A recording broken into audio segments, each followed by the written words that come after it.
Wow, that was loud.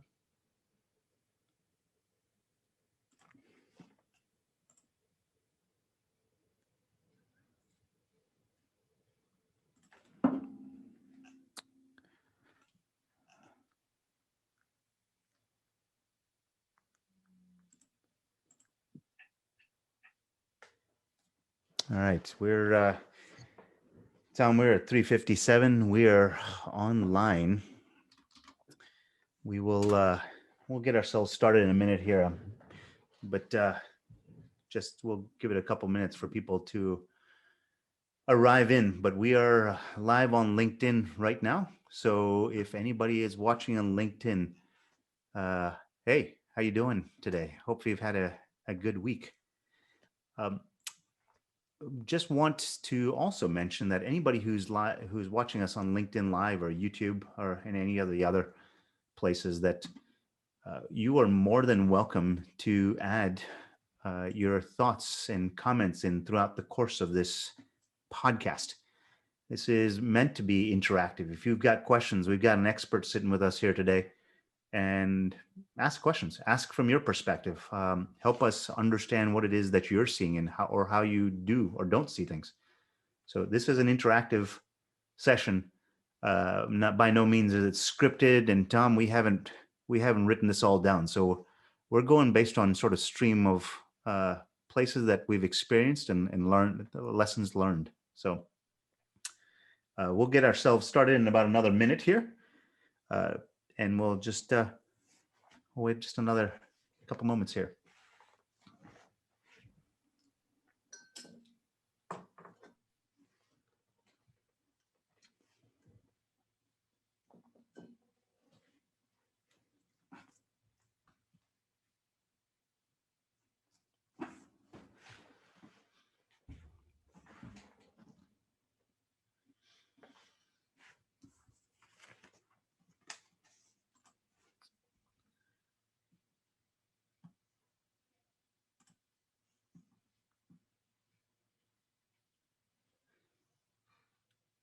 All right. All right, let's get ourselves started here. We're on the brand new episode of the Business Blind Spots Exposed.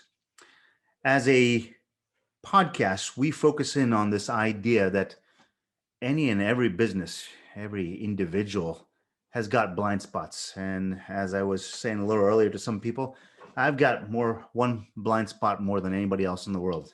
So I talk from a place of having plenty of experience in having blind spots. And blind spots prevent us from getting to where we want to go. And this podcast is all focused on this idea that understanding and seeing your blind spots is an unlock to that next layer. It's that glass ceiling that you want to punch through. So the whole podcast is focused on this idea of exposing those blind spots. And let's try to see if we can find what those blind spots are so you can punch through to that other side. It is live. So throughout the course of this, we encourage anyone to ask us questions, post where you're from in the comments, and ask for clarifications. We'd love to have that. We've got a fantastic guest on with us today. So let me kind of read for you, and I'm getting old here, so I need to put my glasses on so I can read properly. Let me tell you some of the things that we've got coming up. On February 12th, we've got Rich Camacho at 2 p.m. Eastern Standard Time on how hiring better employees just became better with data. He's got a data-based approach that he's using to find better employees, search and selection process. Really interesting topic. On February 9th, we've got Sherry Spencer Bachman. She is a pest control coach and a business coach, and she has got something called the $1 Million Climb. That is 2 p.m. on February 9th. She's going to talk us through that $1 Million Climb, that pathway to success as a business. On February 2nd, in a couple of days here, we've got Xander Galloway at 2:30 p.m. Eastern Standard Time. He runs an insurance brokerage. He's going to talk about insurance carriers and insurance brokers and how they look at your data in terms of giving you insurance and insurance rates. Just kind of a behind the curtain peek at how they're thinking about things. But today, I'm really excited because we've got a guest that I've been waiting to get on for a little while because he and I talked a few weeks ago and we had a great conversation. And that is Thomas Earp. And the topic that we've decided on today was how to get employees engaged in a role and what to look for in hiring better as leaders. Tom, how you doing today? Doing great, Renee. Glad to be here with you. Good, good. How's the week been shaping up for you this week? It's been good. I've had several good days. The sun is actually shining today. It's a rare commodity these days. It's been a very progressive week for me. That's good. Well, Tom, we're focused on business blind spots. You have worked with a number of companies. We were just before we started the podcast here talking a little bit about neuroscience and some interesting developments that have been frontiers that we've been developing. Talk to me about blind spots in terms of our topic. What are the things that first come to mind for you when you think in terms of blind spots and employees and getting them engaged and hiring them? Yeah, I think the first thing that comes to mind is our own personalities, our own uh, preferences, our own styles. Some of that's just historical, experiential, but it's become deposited as habit for us. And what works for us doesn't necessarily work for other people.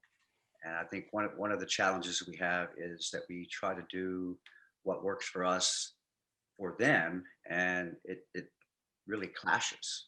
We need to figure out a way to learn to speak other people's language.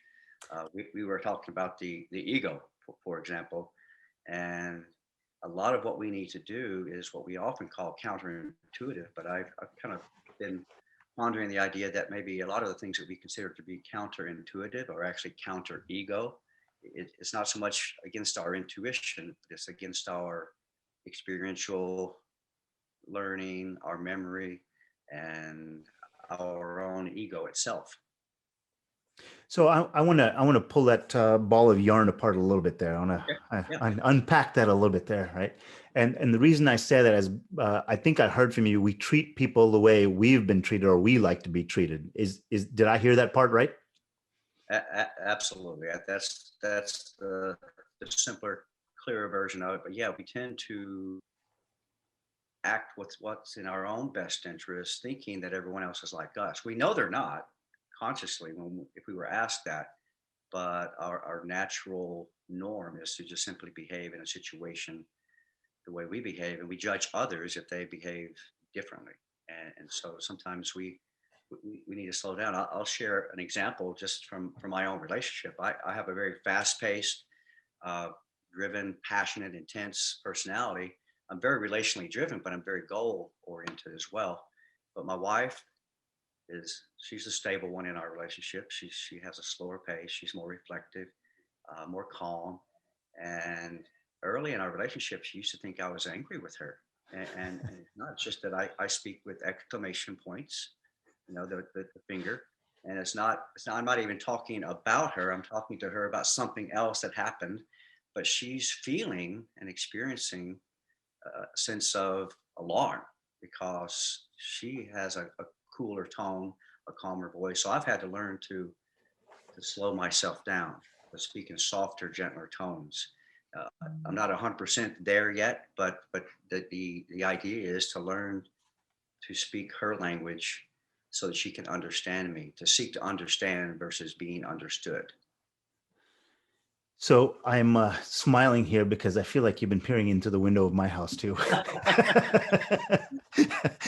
uh, yeah, gosh, huge learning curve there too. It's not about being right or wrong. It's about kind of just listening a little bit. Exactly, exactly. uh, so I think again, continuing to pull that ball of yarn apart a little bit.